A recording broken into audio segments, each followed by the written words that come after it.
നമസ്കാരം. ഇന്നലെ വൈകിട്ടുണ്ടായ കനത്ത മഴയും കാറ്റും മൂലം ഇടുക്കി ഇടവെട്ടി പഞ്ചായത്തിൽ വ്യാപക നാശനഷ്ടം. നിരവധി വീടുകൾക്ക് കേടുപാടുകൾ ഉണ്ടായിട്ടുണ്ട്. വ്യാപക കൃഷിനാശവും ഉണ്ടായി. നാശനഷ്ടങ്ങളുണ്ടായ പ്രദേശം ജില്ലാ കളക്ടർ ഷീബ ജോർജ് സന്ദർശിച്ചു. നാശനഷ്ടമുണ്ടായ വീടുകൾക്ക് എത്രയും വേഗം നഷ്ടപരിഹാരം നൽകുമെന്ന് ജില്ലാ കളക്ടർ അറിയിച്ചു. ഇടവെട്ടി കാരിക്കോട് ഏരിയകളിൽ ഇന്നലെ ഉണ്ടായ മഴയെ തുടർന്ന് ഇടവെട്ടി പഞ്ചായത്തിലെ 6-ാം വാർഡിൽ 5 വീടോളം നമ്മൾ സന്ദർശിച്ചു. നല്ല കാറ്റുണ്ടായിരുന്നു, മരങ്ങളെല്ലാം വീണാണ് വീടിന് നാശനഷ്ടം ഉണ്ടായിട്ടുള്ളത്. അത് ഇന്ന് സന്ദർശിക്കുകയാണ് ഉണ്ടായത്.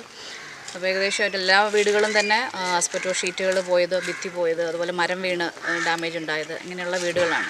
വില്ലേജ് ഓഫീസറും പഞ്ചായത്ത് ഓവർസിയർ എഞ്ചിനീയറും കൂടെ ചേർന്നിട്ട് അതിൻ്റെ ഒരു എസ്റ്റിമേറ്റ് എടുത്ത് അല്ലെങ്കിൽ ഒരു നഷ്ടം കണക്കാക്കി തരാനായിട്ട് പറഞ്ഞിട്ടുണ്ട്, നിർദ്ദേശിച്ചിട്ടുണ്ട്. അവരുടനെ തന്നെ അത് റെഡിയാക്കി തരുന്നതാണ്. അതിനുശേഷം തുടർ നടപടി സ്വീകരിക്കുന്നു.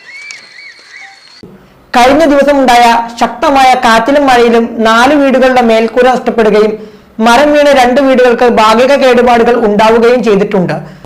നാശനഷ്ടം തിട്ടപ്പെടുത്തുവാൻ പഞ്ചായത്ത് അസിസ്റ്റന്റ് എഞ്ചിനീയറെയും കാരിക്കോട് വില്ലേജ് ഓഫീസറെയും ചുമതലപ്പെടുത്തിയിട്ടുണ്ടെന്ന് കളക്ടർ പറഞ്ഞു. എല്ലാ വീടുകളിലും ജില്ലാ കളക്ടറുടെ നേതൃത്വത്തിൽ സംഘം സന്ദർശനം നടത്തി. Edavetty panchayat president Binsy Martin, Thodupuzha tahsildar Bijimol S, Karikode village officer Shaji NS, മറ്റ് ത്രിതല പഞ്ചായത്ത് പ്രതിനിധികൾ, ഉദ്യോഗസ്ഥർ എന്നിവർ കളക്ടറോടൊപ്പം ഉണ്ടായിരുന്നു. M4 മലയാളം, ഇടുക്കി.